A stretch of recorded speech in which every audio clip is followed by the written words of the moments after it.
দেখতেছেন দেখ তো বেচারের কি অবস্থা, কাকাটা মাইকা একদম বাজে অবস্থা হয়ে গেছে। তার এই অবস্থা দেখেই তো হাসতাছি। আচ্ছা আপু তাড়াতাড়ি চল এখান থেকে, তোর জন্য কিন্তু তারই অবস্থা হয়েছে। আরে ধুর, আমার জন্য কেন হবে, তার নিজের কারণে সে এই খালে পড়ে গেছে। রাস্তায় হাঁটার সময় চোখ কই থাকে, দেখে হাঁটতে পারে না। তা এই যে ওই থেকে আসছেন, আগে তো কখনো দেখি নাই। কোন গ্রামের আপনি? গ্রামের না, শহরে। ও আচ্ছা, শহুরে ভূত। এই গ্রামে নতুন ঢুকেছে। এই জন্যই তো এই অবস্থা। তা শহুরে ভূত, গ্রামে ঢোকার সাথে সাথে কেমন লাগলো? শুভেচ্ছা স্বাগতম।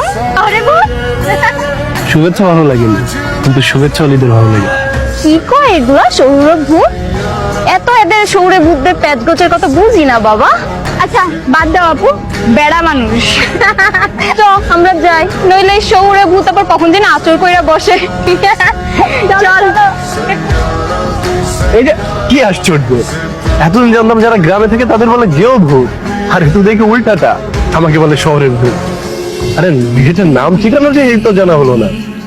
এই যে গ্রামের পরি, আপনার নামটা কি জানতে পারি? আপনি না ভূত? তা ভূত যখন নামটা খুঁজে বের করে।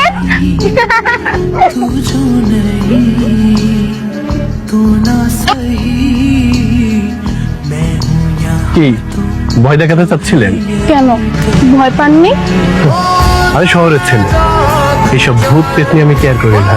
তবে আপনার মতো পরি যদি থাকে তাহলে কেন? পরিরাও কিন্তু ভয়ঙ্কর হয়। আমিও দেখতে চাই কেমন ভয়ঙ্কর হতে পারে। ঠিক আছে, এবার হাতটা ছাড়েন। কি ব্যাপার ভাই, আপনি এই ভূত আদ দিয়ে বেরো রাখছেন? আমার ভূতের মাথা ওভারে লাইছেন।